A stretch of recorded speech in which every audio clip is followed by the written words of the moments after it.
Comentarios del ingeniero José Blandón. José, y antes de empezar, quisiera pues hacer público mi agradecimiento. Bueno, dos cosas. Uno, felicitar a Lucy Molinar por la entrevista de ayer de Camilo. Muy buena, muy, ¿sabes? Donde refleja un poco la frustración de todos los que hemos pasado por esto. Ya que no la atienden aquí, la atendieron allá. La atendieron ahí.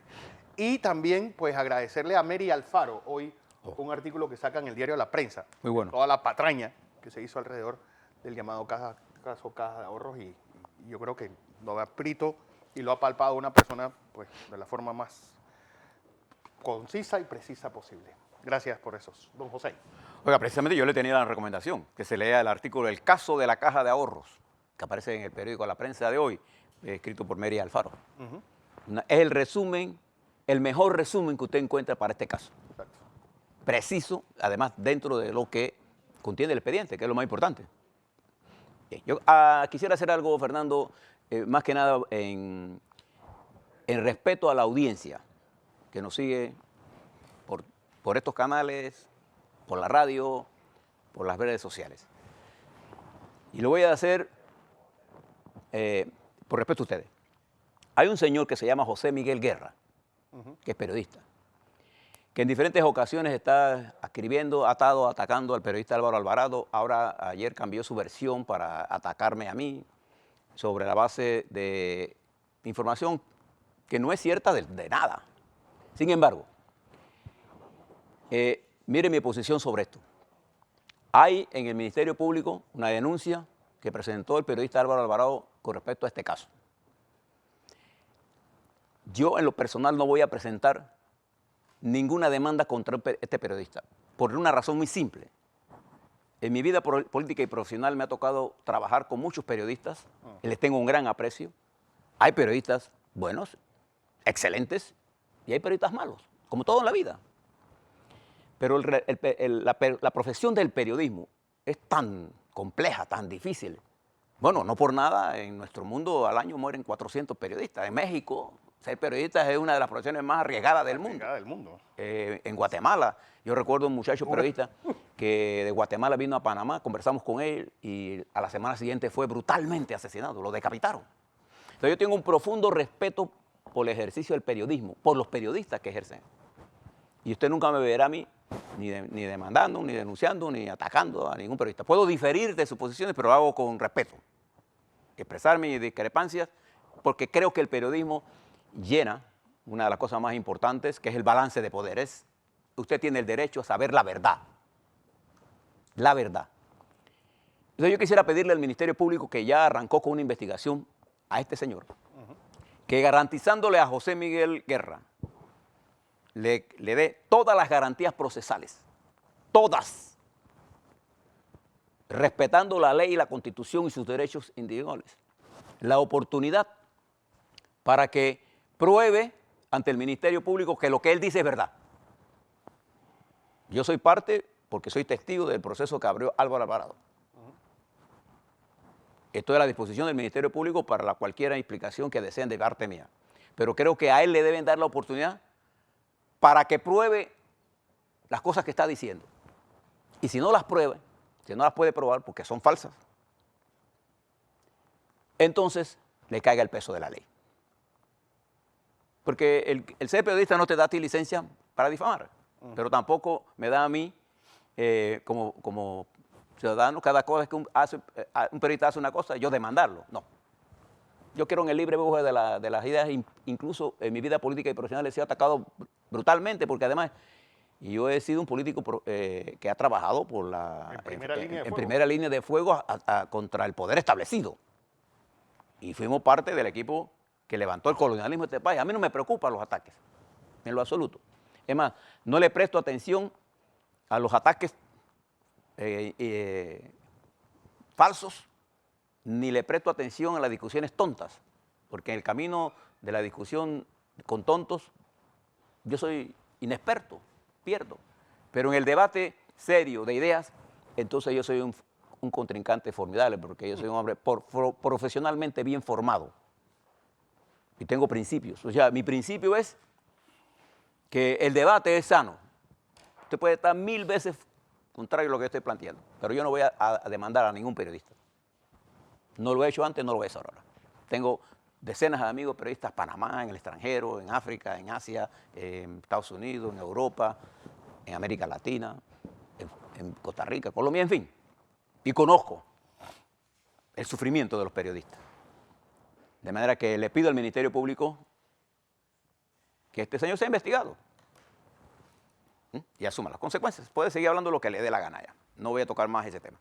Bien, ¿qué pasó ayer?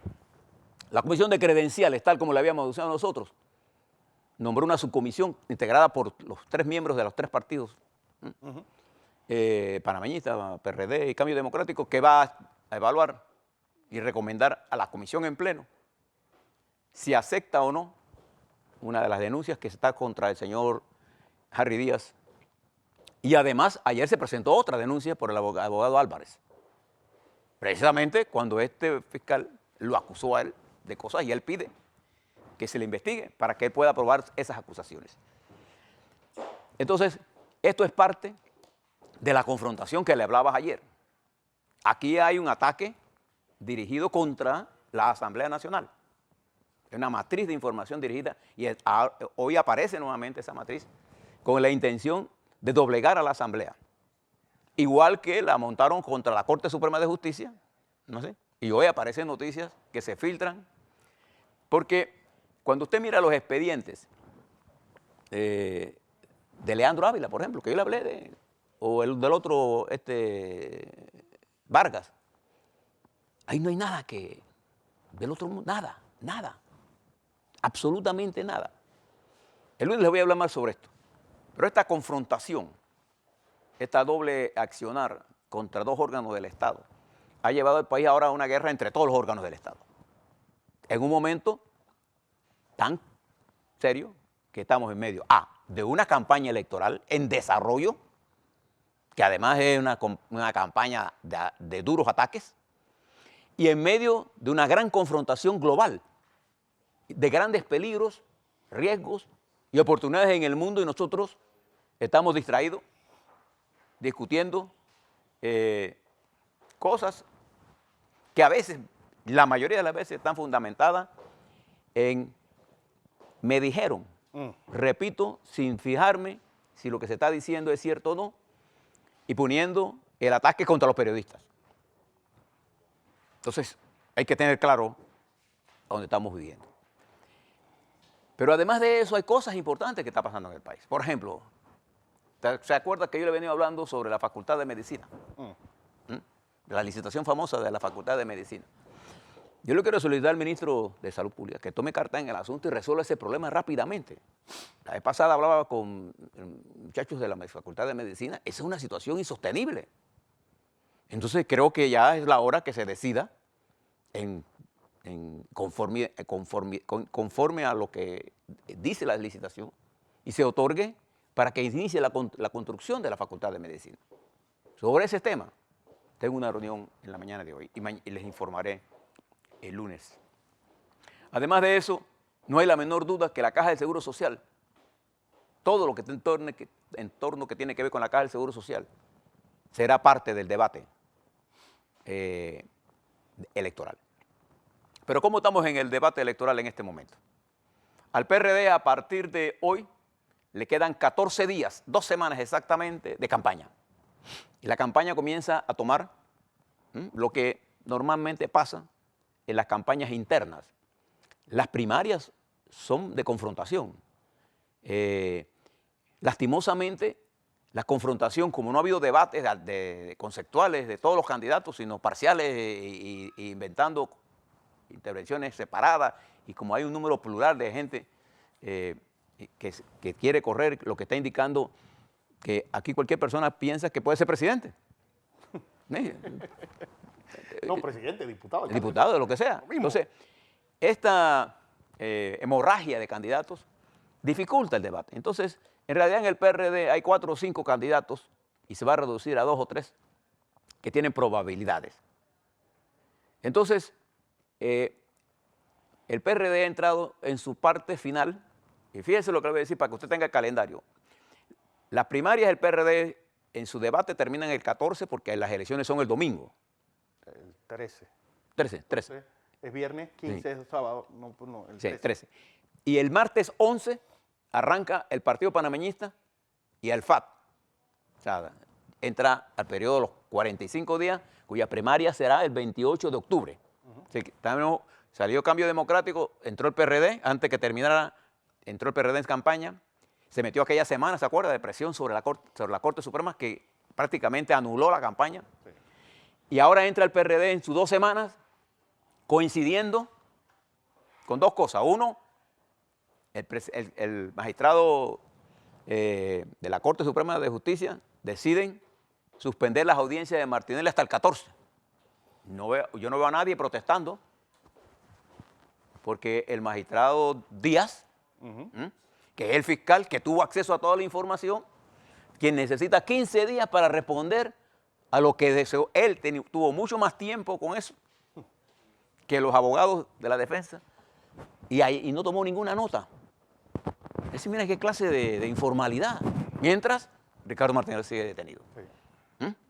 Entonces, en medio de esto, se produce esta ola de ataques del Contralor con fuego individual a un número plural de diputados y tiene amenazado a otros. Hace meses, yo le informé a ustedes que el Contralor citaba a sus despachos a diputados, ¿se recuerda? Para amenazar a los que tenían expediente.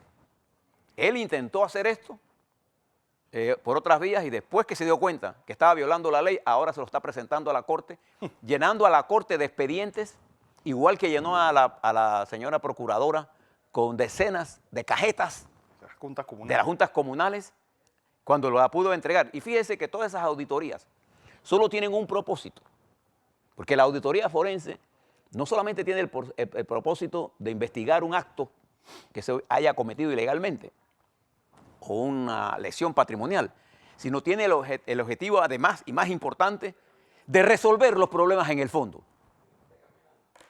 Yo le pregunto si la auditoría de la Contaduría ha emitido conceptos, por ejemplo, para reformar, normar, por ejemplo, los viajes o los trabajos de pacientes en el Ministerio de Salud. Es el mismo método. Entonces, no hay una corrección del proceso que generó la investigación, que es lo más importante en una auditoría forense. Pero además, carece de información y la misma auditoría tiene en sus manos información que no ha sido utilizada por los auditores porque más interesados en probar la tesis a priori, no incluyeron con detalle el contradictorio. Y esto está pasando en las auditorías que le están haciendo a los diputados, llena de irregularidades. Vamos a ver la Corte para que usted vea lo que le va a pasar. Jugando para la grada. Sí, están atorando a la Corte y los procesos que normalmente debe atender la Corte están retrasados. Una cosa impactante.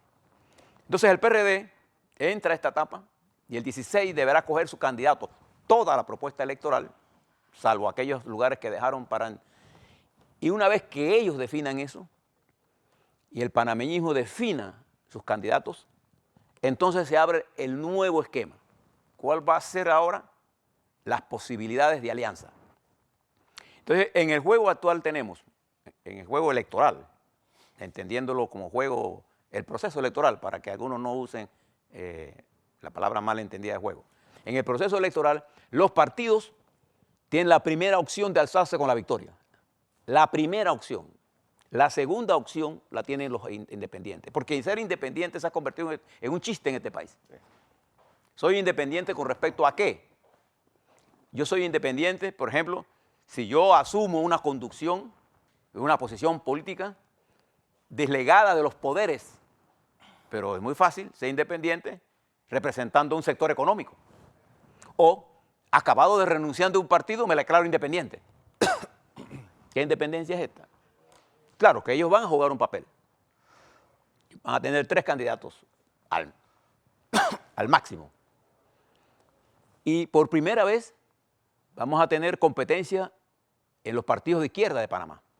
Ya veremos si la izquierda panameña logra entender cuál es el tipo de izquierda que Panamá quiere, necesita, no el tipo de izquierda que usted quiere ser. Usted es una izquierda que apoya los regímenes dictatoriales que se cubren con izquierdismo o usted es una izquierda democrática, que es lo que Panamá necesita. Vamos a ver. Pero es importante que ellos entren al debate porque van a enriquecer ideológicamente el debate. Y vamos a ver entonces, en la confrontación final del PRD, cuál es el daño estructural que los candidatos están haciendo. De hecho, como hay un sector del PRD que rechaza, que no tiene el apoyo de los diputados, ese sector, con su discurso, le da cierto nivel de legitimidad a los ataques del Contralor, a los colectivos, al colectivo, por ejemplo, de diputados del PRD. Entonces, claro que la corrupción va a ser un tema importante en el debate, pero no es el que va a determinar la campaña electoral. El elector panameño está más interesado en resolver los problemas básicos que tiene. La corrupción es uno de ellos, pero no está en la mente del elector. Fíjense lo que pasó en Colombia. 2/3 del electorado no fue a votar. Esa es la verdad. Entonces, nadie está a favor de la corrupción. O sea, en términos globales, pues hay corruptos que sí están, pero el país no está a favor de la corrupción.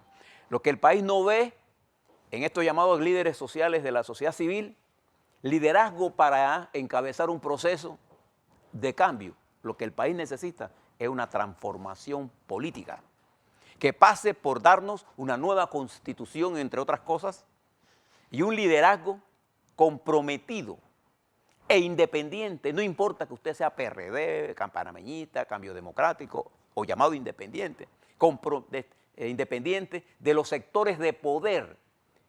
¿Quiénes son los sectores de poder en este país? Los millonarios, los que se han hecho ricos y siguen siendo más ricos y hacen que los pobres sean más pobres. Es con respecto a esa independencia para poder lograr equidad. Nadie que pertenezca al grupo de los privilegiados puede hacer que la sociedad sea equitativa, porque va a trabajar por los intereses de los grandes. Entonces, ahí tiene que haber una especie de compromiso, de complicidad de clases con los pobres. Pero no esa complicidad de clases que nos lleve a los modelos fallidos, como el de Venezuela, o el de Cuba, o el de Nicaragua, sino a un modelo de socialdemocracia que pueda coexistir con el empresario, el trabajador, el innovador, el joven y la meritocracia. Porque estamos gobernando con los copartidarios y con los amigos. Y no tenemos los mejores. Y que sea que haya equidad de género en el aparato administrativo.